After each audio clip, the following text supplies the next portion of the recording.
Rasulullah berkata, ya Khalili Jibril, wahai kekasihku Jibril, aku belum mau meninggalkan umatku kalau Allah belum memberikan jaminan kepada umatku.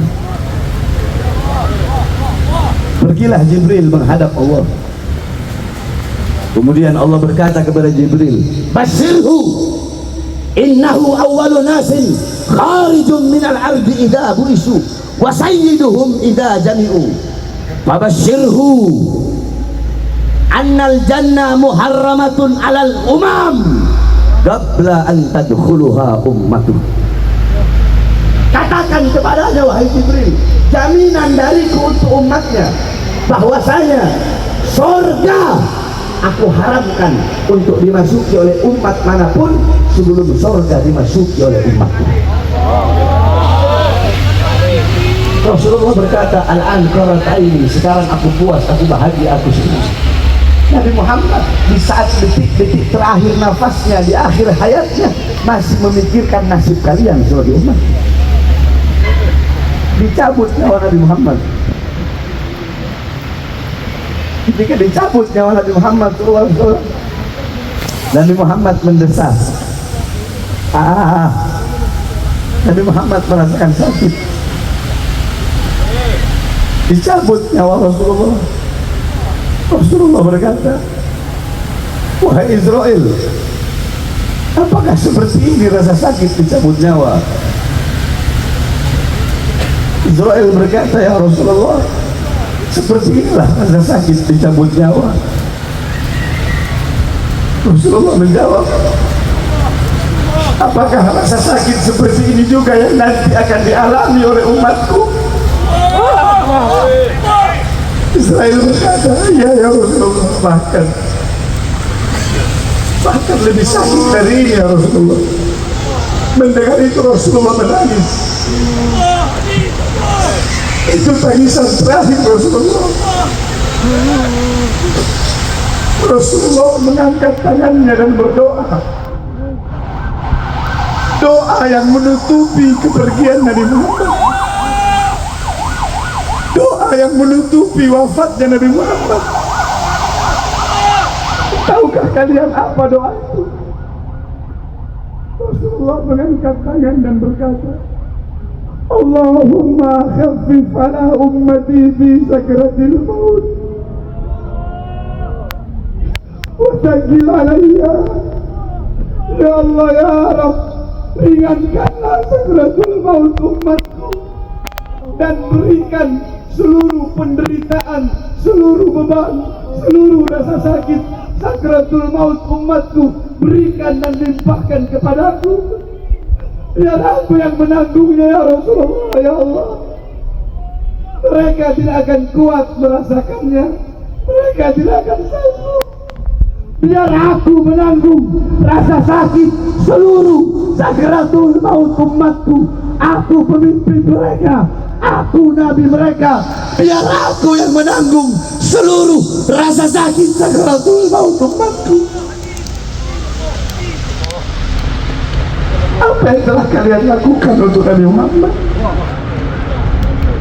Nabi Muhammad mengorbankan nyawa, jiwa, darah, pagi, siang, sore, malam berdakwah menyebarkan Islam, agar Islam sampai kepada kalian, agar iman sampai, agar ilmu sampai, agar ulama sampai, agar masjid sampai, agar kopiah sampai, agar baju koko sampai, agar sorban sampai, agar sarung sampai, agar akhlak sampai, agar adab sampai.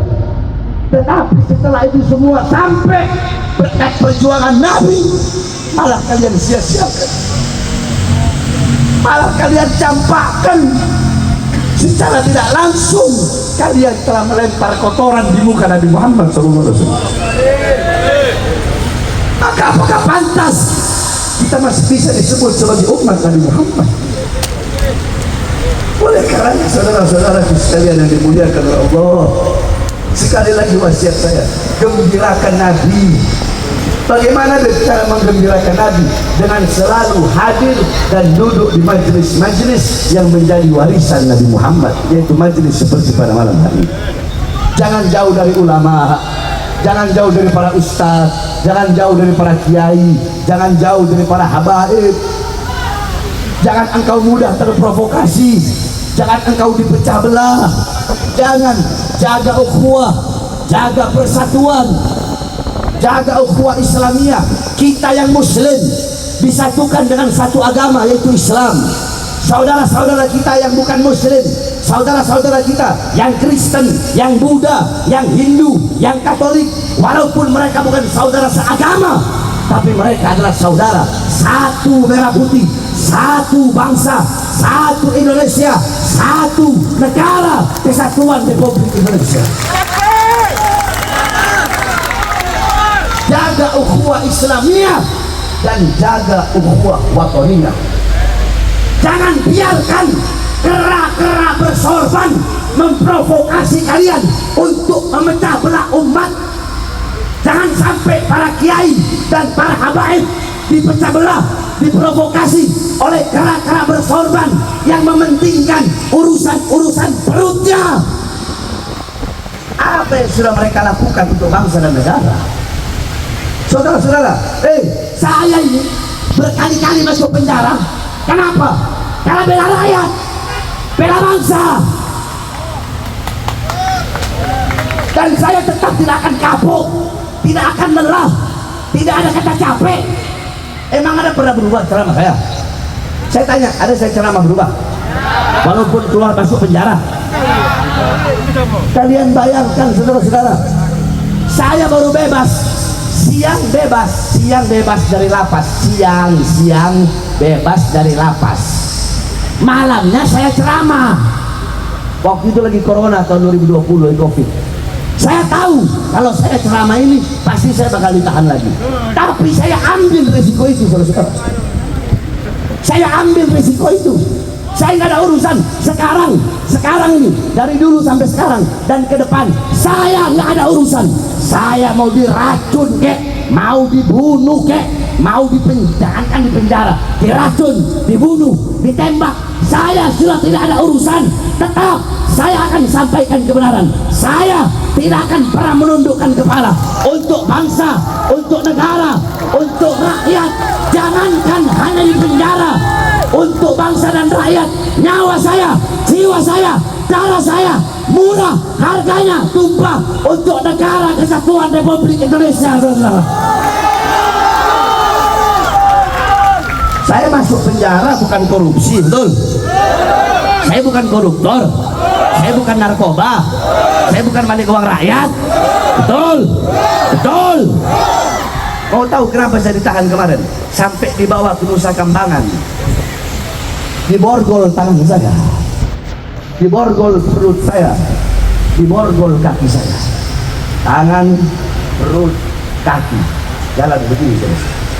Saya dibikin seperti penjahat besar, saya dibikin seakan-akan seperti penjahat kelas kakap. Kalian tahu gara-gara apa? Gara-gara ceramah saya. Mau tahu nggak apa sih ceramahnya? Ceramahnya katanya dianggap meresahkan, ceramahnya katanya dianggap provokasi. Nah sekarang saya mau tanya kepada masyarakat Surabaya.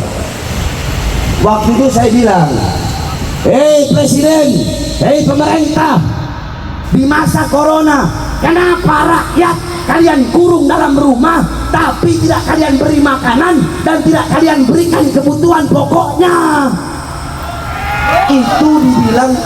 Itu dibilang meresahkan. Saya tanya, itu meresahkan? Ada yang Surabaya kurang cek Sorone?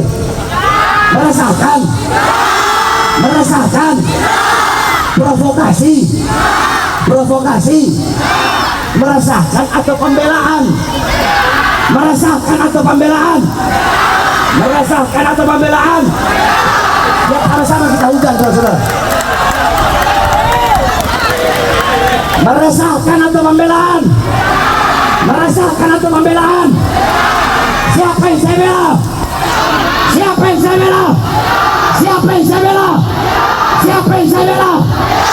Yang saya bela rakyat, rakyat yang susah, rakyat yang kelaparan, rakyat yang menderita, saudara. Saya akan berada di barisan paling depan, rela hancur, rela binasa untuk rakyat, saudara. Allahu Akbar. Akbar. Allahu Akbar. Indonesia merdeka. Merdeka. Merdeka. Merdeka. Allahu Akbar. Hidup anak-anak Surabaya. Hidup anak-anak Surabaya.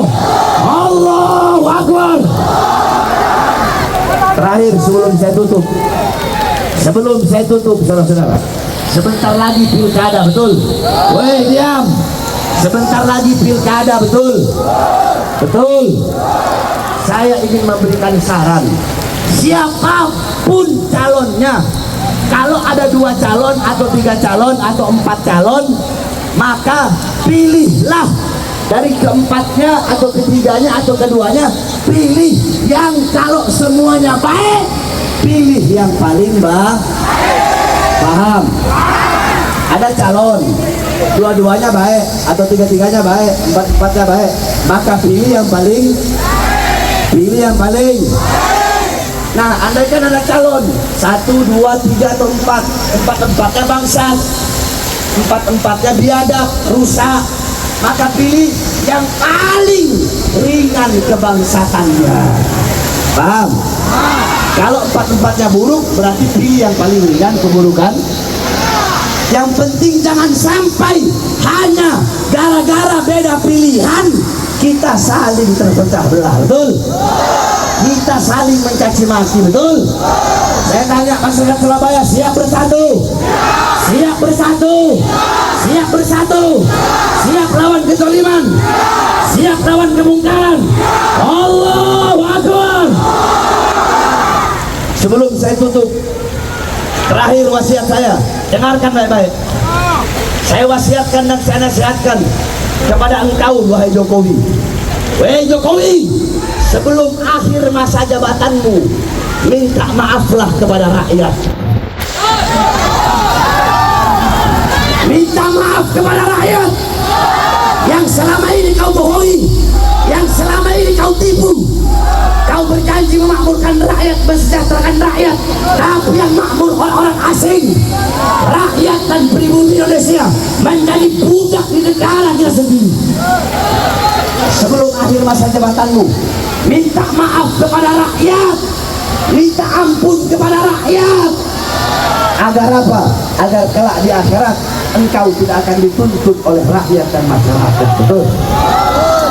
Saya kasih nasihat begini kepada engkau sebagai presiden, bukan sebagai kepribadianmu sebagai Jokowi, bukan, tetapi sebagai presiden. Kenapa? Karena saya sayang dan cinta.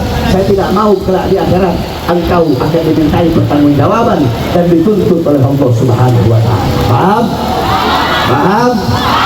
Makanya saya tanya supaya hadir di sini, siap lawan ketidakadilan, siap lawan kezaliman, siap lawan kemungkaran, siap hancur di NKRI, siap mati di NKRI. Allahu Akbar. Indonesia merdeka. Merdeka. Allahu Akbar.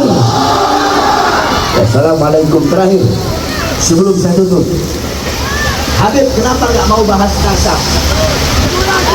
Habib kenapa nggak mau bahas Kenapa nggak mau bahas nasab? Saudara-saudara, ketahuilah, ketika ada anjing-anjing yang menggonggong seekor singa, tidak akan meladeninya. Tahu kenapa? Karena auman singa terlalu mahal untuk meladeni gonggongan-gonggongan. Wassalamualaikum warahmatullahi wabarakatuh.